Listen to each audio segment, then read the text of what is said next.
तो चलिए अब हम सॉल्व करते हैं ये न्यूमेरिकल, जिससे आपको और ज़्यादा क्लैरिटी हो जाएगी कि हमने थ्योरेटिकल पोर्शन में क्या पढ़ा था और कैसे हमने उन पढ़े हुए साइन कन्वेंशंस को अप्लाई करना है। ये देखिए, ये एक सर्किट आपको नज़र आ रहा है जिसको मैंने नाम दे दिया ए बी सी, फिर डी ई एफ। ठीक है, तो ये जो पॉइंट थे सर्किट के डिफरेंट डिफरेंट, उनको हमने नाम दे दिया। आप यहाँ देख सकते हैं कि एक 3 वोल्ट की बैटरी है जिसके साथ 1 ओम का रेजिस्टेंस है। नीचे की ब्रांच में एक 1.5 वोल्ट की बैटरी है जिसके साथ भी 1 ओम का रेजिस्टेंस है। लेकिन नीचे की ब्रांच में आप देखिएगा एक अकेला 2 ओम का रेजिस्टेंस है। यहाँ इस CD ब्रांच के अंदर कोई बैटरी आपको, कोई सेल आपको नज़र नहीं आ रहा होगा। पहली बात तो आप ये देखिएगा कि ब्रांच का मतलब क्या होता है। ब्रांच का मतलब होता है आपके दिए गए सर्किट का कोई भी एक हिस्सा, चाहे वो हिस्सा आपका ए से लेकर के एफ तक का हो, चाहे वो एफ से लेकर के ई तक का हो, या और भी कोई ब्रांच आपकी सर्किट की हो। तो ब्रांच का बेसिकली मतलब होता है सर्किट का एक हिस्सा, सर्किट का एक पार्ट। तो ये जो आपको सर्किट यहाँ नज़र आ रहा है, इसमें 2 तो आप देख सकते हैं बैटरीज हैं या सेल्स हैं, और 3 आपके पास क्या हैं, रेजिस्टेंसेस हैं। तो जैसा कि हम आज तक थोड़ा सा पढ़ते आए हैं कि बैटरी के पॉजिटिव टर्मिनल से करंट निकलता है। ठीक है, तो मान लीजिए यहाँ 3 वोल्ट के पॉजिटिव टर्मिनल से I1 करंट निकला और 1.5 वोल्ट की बैटरी के पॉजिटिव टर्मिनल से I2 करंट निकला। तो आप ये देखिएगा कि ये I1 करंट यूं चलता चलता कहाँ आएगा, नीचे की तरफ आएगा। सिमिलरली ये I2 करंट भी इस तरफ चलता चलता पॉइंट B की तरफ आएगा। तो ये आप समझ गए होंगे कि पॉइंट B के लिए I1 भी और I2 भी दोनों किसका काम करेंगे, इनकमिंग करंट का काम करेंगे। भाई आप देखिए ना, I1 करंट भी B के अंदर आ रहा है और I2 करंट भी B के अंदर जा रहा है। तो नेचुरली ये दोनों करंट किसका काम करेंगे पॉइंट B के लिए, इनकमिंग करंट का। तो अगर आपसे कोई पूछे कि टोटल इनकमिंग करंट कितना हुआ, तो वो हुआ I1 प्लस I2। और क्योंकि किरचॉफ का फर्स्ट लॉ क्या बोलता है कि किसी भी पॉइंट के अंदर जितना करंट आता है उतना ही करंट वहां से बाहर भी निकलता है। तो अगर इस पॉइंट बी को मैं एक नोड मान लूं, ठीक है, नोड का मतलब आप समझ लीजिए कि सर्किट के अंदर का एक पॉइंट है, तो इस नोड के अंदर जितना करंट आया वो था I1 प्लस I2। तो नेचुरली वहां से बाहर भी कितना करंट निकलेगा, I1 प्लस I2। तो उसके बाद क्या हुआ, ये दोनों करंट यहां मिल गए और चलते चलते C तक आए। C के बाद इन्होंने 2 ओम के अंदर से पास करना है और फिर वो पॉइंट D पर चले गए। तो आपको यहां देखिएगा ध्यान से, जो स्टेटमेंट है क्वेश्चन की उसमें यही पूछा गया है, find current through 2 ohm register, यानी कि ये जो 2 ओहम का रजिस्टर है इसमें से टोटल कितना करंट पास करेगा, आपको ये चीज़ निकालनी है। और वो हमने देख लिया कि कितना है, I1 प्लस I2 के बराबर है। तो अगर आपके पास I1 भी हो, आपके पास I2 भी हो, तो आप दोनों को जोड़ लीजिए तो आपके पास टोटल करंट आ जाएगा, वो हमारा आंसर भी होगा। लेकिन आप एक चीज़ पर ध्यान दीजिए कि ना तो अभी हमारे पास I1 है और ना ही अभी हमारे पास I2 है। हम पहले इन दोनों को निकाल लेंगे और फिर बाद में जोड़ देंगे, जिससे कि हमारे पास क्या आ सके, आंसर आ सके। तो देखिएगा, जब C से लेकर के D तक ये करंट फ्लो कर रहा था तो D से लेकर के E तक भी तो ये फ्लो करेगा ना। हाँ, उसके बाद जा कर के आप ये देखिएगा करंट सेपरेट हो गए हैं। सेपरेट होने का मतलब क्या है कि D से लेकर के E तक कितना करंट फ्लो कर रहा था, I1 प्लस I2। लेकिन उसके बाद I2 इस तरफ आ गया और I1 ऊपर की तरफ चला गया, यानी कि बेसिकली दोनों करंट्स आप बोल सकते हैं जुदा हो गए एक दूसरे से। अब कई बच्चे ये गलती कर देते हैं यहाँ पर कि वो क्या करते हैं, इस तरफ I1 करंट ले जाएंगे और ऊपर की तरफ I2 करंट ले जाएंगे। ये गलती आपने नहीं करनी। ये इसलिए नहीं करनी क्योंकि हम ये मान के चलेंगे कि एक ब्रांच के अंदर एक करंट ही फ्लो कर सकता है, दूसरी वैल्यू का करंट वहां पर नहीं आ सकता। तो आप अगर ध्यान से पहले देखें, आपने ये माना था कि 1.5 वोल्ट की बैटरी के पॉजिटिव टर्मिनल से कितना करंट बाहर निकल रहा है, I2। तो नेचुरली आप ये देखिएगा कि ये I2 करंट इसी BE ब्रांच में तो था, तो नेचुरली जब आपका ये करंट ऊपर की तरफ जा रहा है I1 प्लस I2, तो इस तरफ आपको कितना करंट लेकर के जाना है, I2 करंट लेकर के जाना है, ताकि वो I2 करंट यहां से भी पास कर सके और वही I2 करंट आगे निकल जाए, ताकि इस पूरी B से लेकर के E की ब्रांच में एक ही करंट रहे। और आप देखिएगा, अगर I2 इस तरफ निकल आएगा तो I1 कहां चला जाएगा, ऊपर चला जाएगा। क्यों चला जाएगा, क्योंकि आपने पहले भी 3 वोल्ट की बैटरी से बाहर कितना करंट निकलता हुआ माना था, I1 करंट माना था। तो नेचुरली अगर ये I1 करंट चलता चलता ऊपर F पर पहुंचेगा तो फिर ये F से A की तरफ जाएगा कुछ यूं। और देखिए, पहले भी इस A से लेकर के F तक की ब्रांच में I1 करंट था, तो अब भी कितना करंट है, I1 करंट है। इस चीज का आपको खास ख्याल रखना है कि जो करंट आपने एक बार किसी एक ब्रांच में मान लिया, तो उसी ब्रांच में वही करंट फ्लो करवाना है, उससे अलग करंट आप फ्लो नहीं करवा सकते। हाँ, ये आपकी मर्जी है कि आप इस बैटरी से करंट बाहर निकालना चाहें या फिर इस बैटरी के अंदर की तरफ लेकर के जाना चाहें। सिमिलरली यहां से करंट आप बाहर निकालना चाहें कि अंदर, इस बैटरी के अंदर की तरफ दिखाना चाहें, ये कोई प्रॉब्लम नहीं है। आप करंट की डायरेक्शन अपनी मर्जी के मुताबिक कुछ भी मान सकते हैं, क्योंकि क्या होता है ना, कई बार हमारे पास सर्किट इतने कॉम्प्लिकेटेड आते हैं कि हमें पता नहीं चलता कि किस बैटरी के पॉजिटिव टर्मिनल से करंट निकलेगा और वो किस बैटरी के अंदर से नेगेटिव से पॉजिटिव पास करेगा कि पॉजिटिव से नेगेटिव पास करेगा, हमें कोई पता नहीं होता। मतलब मेरा कहने का ये है कि सपोज करो यहां पर 3 वोल्ट की बैटरी के आगे एक और बैटरी लगी होती, तो क्या आप कह सकते थे कि क्या पता इसके पॉजिटिव से करंट आगे निकलेगा या फिर इसके पॉजिटिव के अंदर की तरफ करंट आएगा। हमें कोई पक्के तौर पर पता नहीं होता कि करंट की एग्जैक्ट डायरेक्शन क्या रहेगी। इसीलिए हम क्या करते हैं, शुरुआत में जब हमें करंट की डायरेक्शन माननी होती है तो हम अपनी सहूलियत के मुताबिक मान लेते हैं। और घबराइएगा मत, अगर आपने करंट गलत डायरेक्शन में भी चूज कर लिया है तो आंसर आपका नेगेटिव आ जाएगा। यानी कि जब आपका आंसर नेगेटिव आएगा तो वो चीज़ केवल यही शो करेगी कि आपने शुरू में उस करंट की डायरेक्शन को कैसा मान लिया होगा, अपोजिट मान लिया होगा, गलत मान लिया होगा। ठीक है, हम ये चीज़ देखेंगे, खैर अभी आपको घबराने की जरूरत इसमें नहीं है। तो मैंने अभी तक क्या किया देखिएगा, जो सर्किट हमें दे रखा था उस सर्किट की डिफरेंट डिफरेंट ब्रांच में कितना कितना करंट फ्लो करेगा ये मैंने मान लिया। और आप ये देख सकते हैं कि एक ब्रांच के अंदर क्या कर रहा है, एक ही करंट फ्लो कर रहा है। अब आप ध्यान से देखिएगा, हमारे पास कितनी चीजें अननोन हैं। आप ध्यान से देखिएगा, हमारे पास I1 भी नहीं है, I2 भी नहीं है, तो 2 अननोन चीजें हैं। तो हमारे पास 2 मैथमेटिकल इक्वेशन होनी चाहिए ताकि हम इन दोनों को, उन मैथमेटिकल इक्वेशंस को सॉल्व करके निकाल सकें। तो अब हम क्या करेंगे, हम 2 लूप इस सर्किट के अंदर चूज करेंगे। लूप का मतलब होता है बंद डायग्राम, यानी कि बंद, आप एक तरह से बोल सकते हैं, जैसे कि अगर मैं ये कहूँ कि मैंने मान लीजिए पॉइंट ए से ट्रैवलिंग शुरू की, तो पॉइंट ए से चल के मैं पॉइंट बी पर आ गया, पॉइंट बी से मैं पॉइंट ई पर आ गया, ई से एफ पर चला गया और एफ से फिर ए पर आ गया।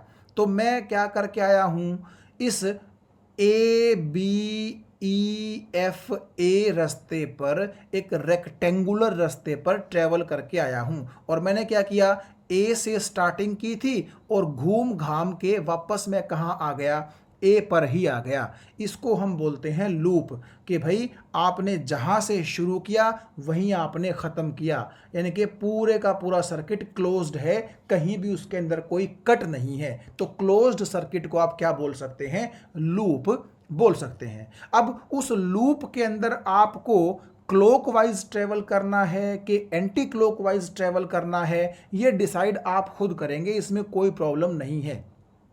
यानी कि अगर आप ये कहेंगे कि आप जा रहे हैं ए से बी, बी से ई से एफ और एफ से ए, तो आप समझ गए होंगे आपने एंटी क्लॉकवाइज डायरेक्शन के अंदर ट्रेवलिंग की है। लेकिन आप ऐसा भी कर सकते थे, ए से एफ आते, एफ से ई आते, ई से बी जाते और बी से कहाँ आते, ए पर, तो उस वक्त आपकी ट्रेवलिंग कैसी हो जाती, क्लॉकवाइज हो जाती।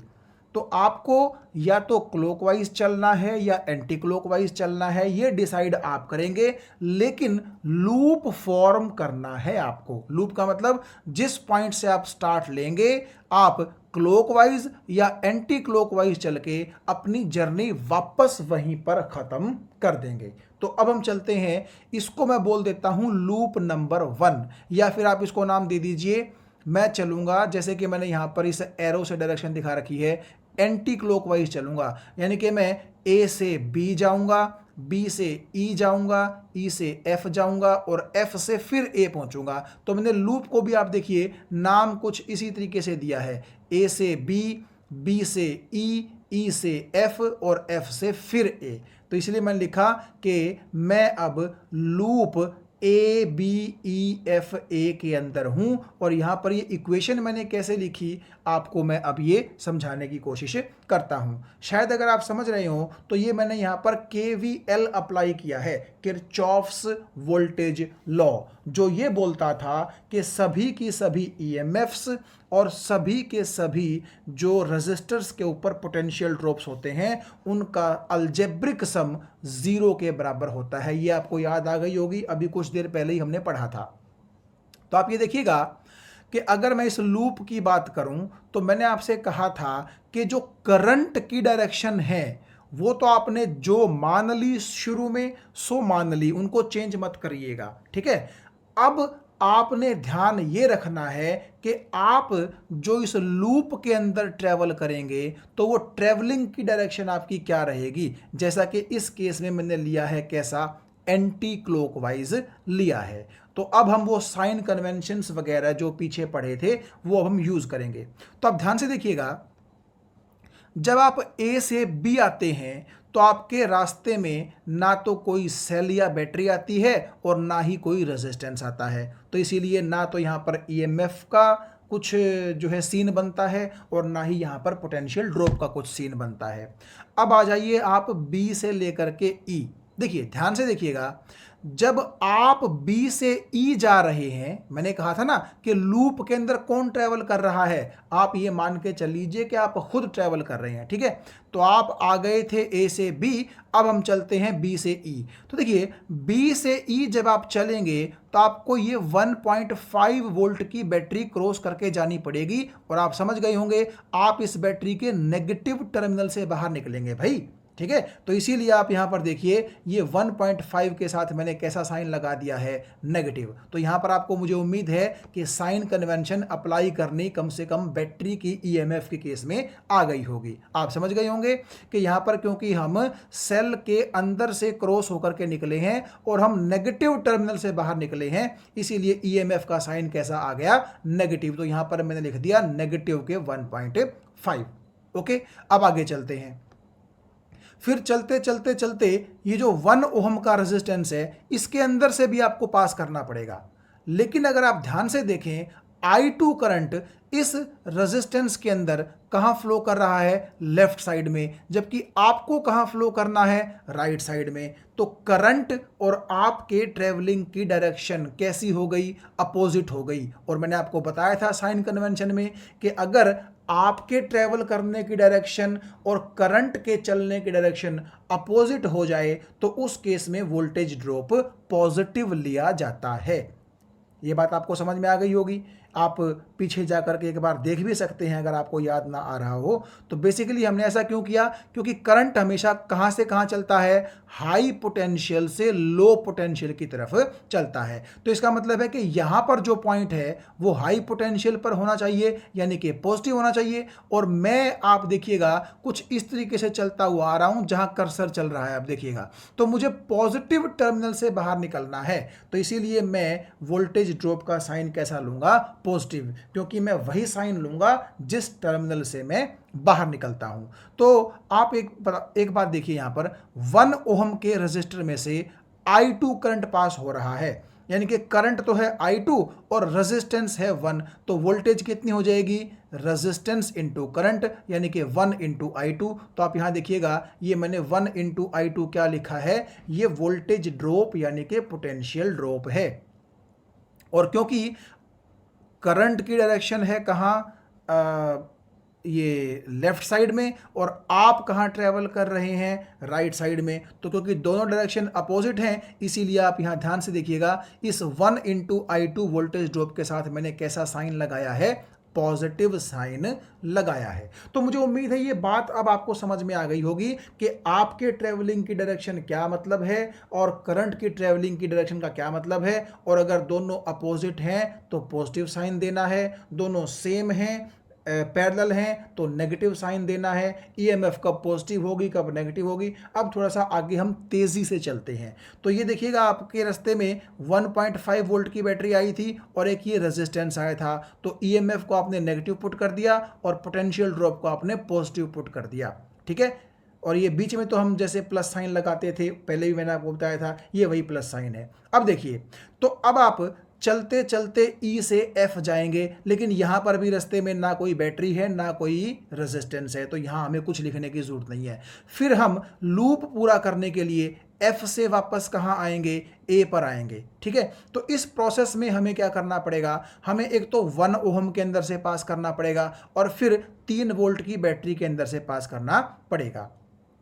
तो एक बात देखो, आप चलोगे एफ से लेकर के ए तक, तो आप ये देखिए, जो ये I1 करंट है ये भी तो एफ से लेकर के ए तक ही चलेगा, ठीक है ना। तो आप देखो, दोनों की डायरेक्शन आपके चलने की और करंट के चलने की पैरेलल हो गई, तो इस बार का पोटेंशियल ड्रॉप कैसा आएगा, नेगेटिव। यानी कि ये वाला 1 जब I1 के साथ मल्टीप्लाई हो जाएगा, तो आप ये देखिए पोटेंशियल ड्रॉप को मैंने कैसा लिखा है, यहाँ पर नेगेटिव लिखा है। और क्योंकि अब आप इस 3 वोल्ट की बैटरी के अंदर जब एंटर करेंगे तो बाहर कहाँ से निकलेंगे, पॉजिटिव टर्मिनल से ना।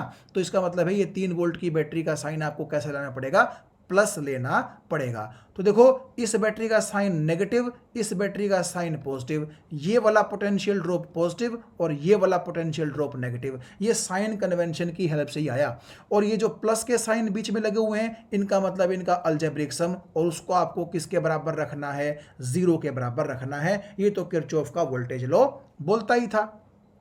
तो जब आप इस ऊपर वाली इक्वेशन को सोल्व करोगे तो आपके पास ये मैथमेटिकल इक्वेशन आएगी, और इसको मैं मान के चलता हूं कि आप बड़े आराम से सोल्व कर लेंगे। इसको हम नाम दे देते हैं इक्वेशन नंबर 1 का। अब देखो, एक लूप अगर ऊपर था तो एक लूप नीचे भी तो है। क्यों? क्योंकि हमें 2 इक्वेशंस बनानी हैं, क्योंकि हमारे पास 2 अननोन चीज़ें हैं। तो इसीलिए अब हम बात करेंगे B से C, C से D, D से E और E से फिर B। यानी कि यहाँ पर भी मैं कैसे चल रहा हूँ, एंटी क्लॉकवाइज ही चल रहा हूँ। तो इस लूप का भी नाम अगर आप देखें, देखिए B से C, C से D, D से E और फिर E से B।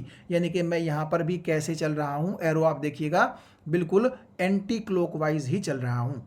अब आप सोचोगे जी, ऊपर भी एंटी क्लॉकवाइज चले थे, क्या नीचे भी ज़रूरी है एंटी क्लॉकवाइज चलना? जी नहीं, कोई ज़रूरी नहीं है।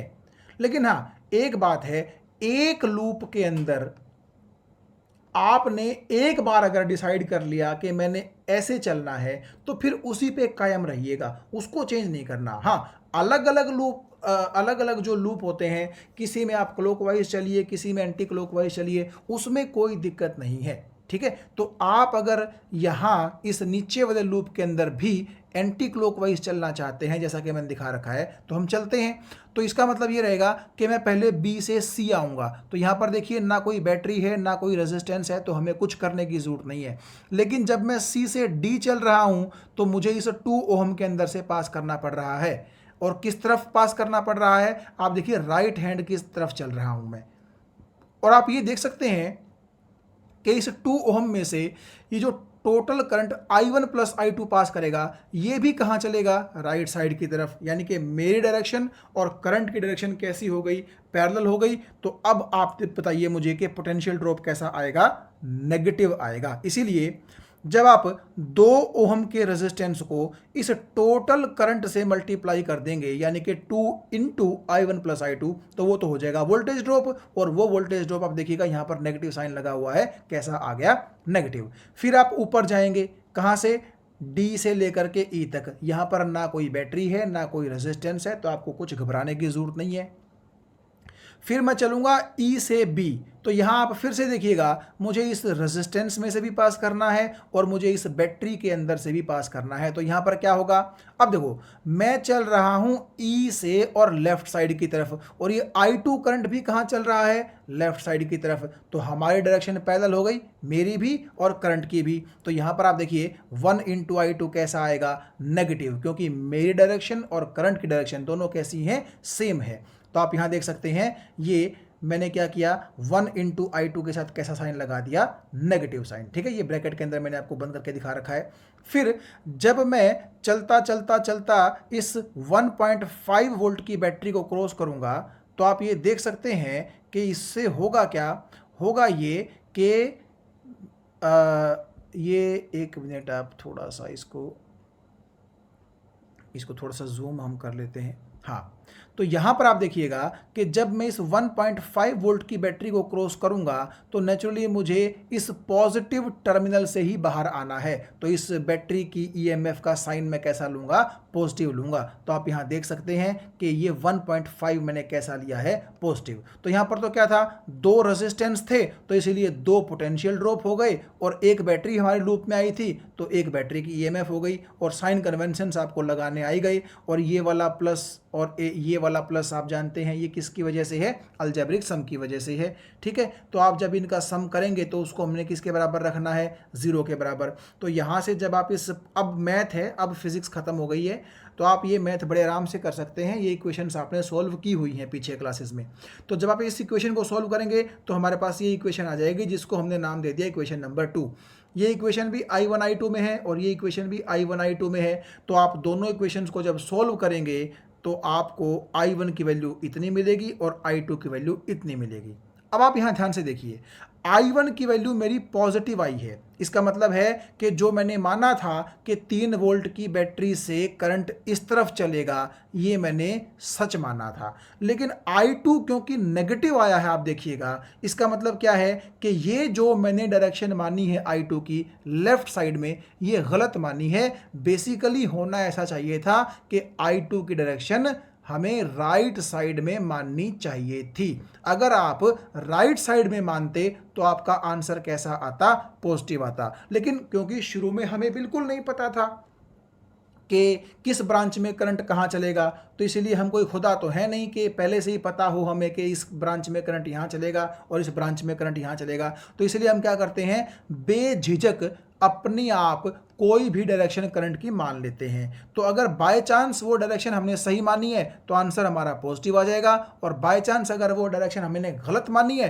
तो हमारा आंसर कैसा आ जाएगा, नेगेटिव। सिर्फ आंसर नेगेटिव आएगा, आंसर गलत नहीं आएगा। तो इसका मतलब ये है कि होना ये चाहिए था कि यहाँ से आपका करंट निकलता I1 यानी कि 1.2 एम्पियर, और वो जब यहाँ आता तो उसमें से कुछ करंट नीचे जाएगा और कुछ करंट आपका इस तरफ जाएगा। ऐसा होना चाहिए था, लेकिन हमने ये मान लिया कि शायद यहाँ से भी करंट निकलेगा और यहाँ से भी करंट निकलेगा, और बी पर दोनों जुड़ने के बाद वो करंट कहाँ से पास करेगा, 2 ओहम में से पास करेगा। लेकिन घबराने की जरूरत नहीं है, आप किसी ब्रांच में किसी भी डायरेक्शन में करंट मानिए, लेकिन फिर एक चीज़ पे ध्यान रखिएगा आप कि एक ब्रांच में जो डायरेक्शन आपने एक बार करंट की मान ली, फिर आपने वो डायरेक्शन चेंज नहीं करनी है और ना ही करंट की वो वैल्यू चेंज करनी है। एक ब्रांच में एक ही करंट रहने देना है। तो क्योंकि हमसे पूछा गया था कि करंट 2 ओम से कितना पास करेगा, तो 2 ओम से करंट पास करेगा I1 प्लस I2। तो जब आप दोनों को जोड़ेंगे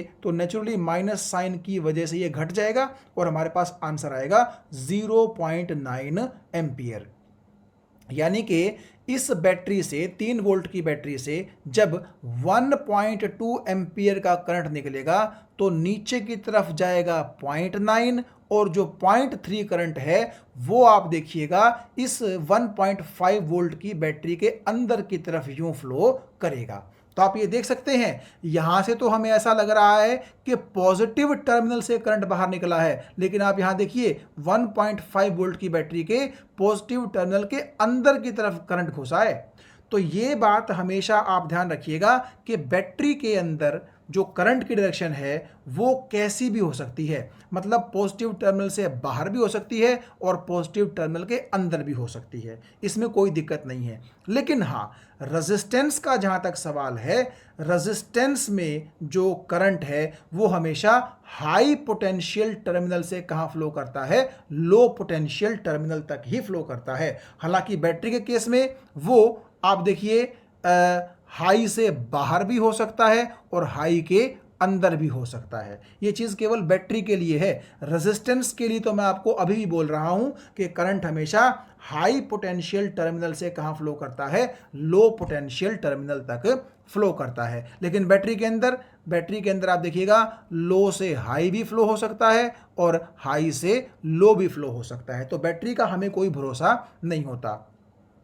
तो अगर आप इसको दूसरे ढंग से ट्राई करना चाहें तो आप ऐसा भी कर सकते हैं। आप ये मान लीजिएगा कि टोटल आई करंट निकला 3 वोल्ट की बैटरी से, वो करंट ऐसे आया, नीचे की तरफ मान लीजिए I1 चला गया और इस तरफ मान लीजिए I2 चला गया। आप ऐसा मान करके सॉल्व कर सकते हैं सर्किट को अगर प्रैक्टिस करना चाहें तो। तब आप देखिएगा कि आपने क्योंकि यहाँ से I करंट निकलता हुआ माना है और इस तरफ आपका नीचे की तरफ I1 करंट आया है और इस तरफ आपका I2 करंट आया है, तो आपके दोनों आंसर पॉजिटिव आएंगे और I2 आपका आएगा 0.3 और I1 जो आपने नीचे की तरफ माना है वो आपका आएगा 0.9 और नेचुरली जो I होगा वो दोनों का सम होगा यानी कि 1.2 आ जाएगा, उसमें कोई दिक्कत नहीं होगी।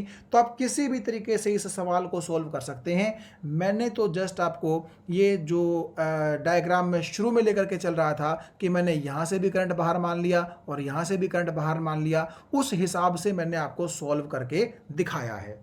तो मुझे उम्मीद है कि अब आपको ये साइन कन्वेंशंस भी लगाने आ गए होंगे, लूप का मतलब भी समझ में आ गया होगा और लूप के अंदर ट्रैवल कैसे करते हैं उसका मतलब भी समझ में आ गया होगा। ठीक है, और आप जो है कब पोटेंशियल ड्रॉप को पॉजिटिव नेगेटिव लेंगे, कब ईएमएफ को पॉजिटिव नेगेटिव लेंगे, ये भी आपको समझ में आ गया होगा। एक बार फिर से लास्ट में मैं थोड़ा सा आपको समझाता चलूं कि जो भी सर्किट आपको दे रखा होता है उस सर्किट में अगर आपको ऑलरेडी करंट की डायरेक्शन दी गई है तो अच्छा है, नहीं दी गई है तो आप खुद मान लीजिए, उसमें कोई दिक्कत नहीं है। फिर आपने क्या करना है, जो आपने करंट की डायरेक्शन मान ली उनको चेंज मत कीजिए। शुरू में आप जो मर्जी चाहे मान सकते हैं, लेकिन एक बार जो आपने मान ली उसके बाद फिर सारा जो सॉल्यूशन है वो उसी के अकॉर्डिंग आप कीजिए। और फिर जब आपने करंट की डायरेक्शन मान ली तो एक चीज़ का और ध्यान रखना है कि एक ब्रांच में करंट केवल एक ही होना चाहिए। अब कहाँ किस पॉइंट पर कितना इनकमिंग करंट है, कितना आउटगोइंग करंट है, वो आप ध्यान से देख लीजिएगा। उसके बाद फिर आपको जो लूप्स हैं उनके अंदर क्या लगाने होते हैं, किरचॉफ का वोल्टेज लॉ, किरचॉफ का सेकंड लॉ लगाना होता है केवीएल, और उसके अकॉर्डिंग आपको ध्यान ये रखना है कि जितनी अननोन चीज़ें हों उतनी ही आप क्या बनाएं, मैथमेटिकल इक्वेशंस बनाएं और उन मैथमेटिकल इक्वेशंस को सॉल्व करके आप करंट्स की वैल्यू को क्या कर सकते हैं, निकाल सकते हैं। अगर आपने बाय चांस करंट माना है सही डायरेक्शन में तो आपका आंसर पॉजिटिव आ जाएगा, और अगर आपने करंट बाय चांस डायरेक्शन में गलत मान लिया है तो आपका आंसर नेगेटिव आ जाएगा। लेकिन उसमें घबराने की ज़रूरत आपको नहीं है। जैसे कि अगर I2 आपका माइनस के 0.3 आया है तो यहाँ मैंने लिख दिया है कि negative sign shows that the direction of I2 is opposite to the assumed या फिर shown direction in the circuit. यानी कि सर्किट के अंदर जो आपने इसको लेफ्ट साइड में दिखा रखा है ये लेफ्ट साइड में ना जाकर के कहाँ जाएगा, राइट साइड में जाएगा। इसीलिए इसकी जो वैल्यू के साथ नेगेटिव साइन है वो आया हुआ है। ठीक है, वैल्यू कभी गलत नहीं आएगी, सिर्फ साइन आपका जो है वो पॉजिटिव या नेगेटिव आ सकता है। तो मुझे उम्मीद है इस तरह आप और भी न्यूमेरिकल जो आपकी टेक्स्ट बुक में, आपकी हेल्प बुक में दिए गए हैं वो आप बड़े आराम से सॉल्व कर सकते हैं। ठीक है, कोई भी सर्किट जो आपको दिया गया है उस सर्किट के अंदर करंट्स की डायरेक्शन अपने आप चूज कर लीजिए, फिर आप लूप चूज कर लीजिए, लूप में आपको घूमना कैसे है वो चूज कर लीजिए।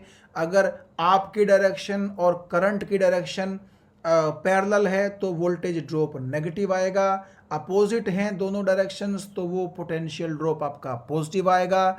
ईएमएफ के लिए आपको क्या करना है, जिस टर्मिनल से बाहर निकलेंगे उसी टर्मिनल का साइन आपको ईएमएफ को दे देना है और फिर इक्वेशंस बना करके सॉल्व कर लेना है। इस तरह आपका न्यूमेरिकल जो है वो सॉल्व हो जाएगा।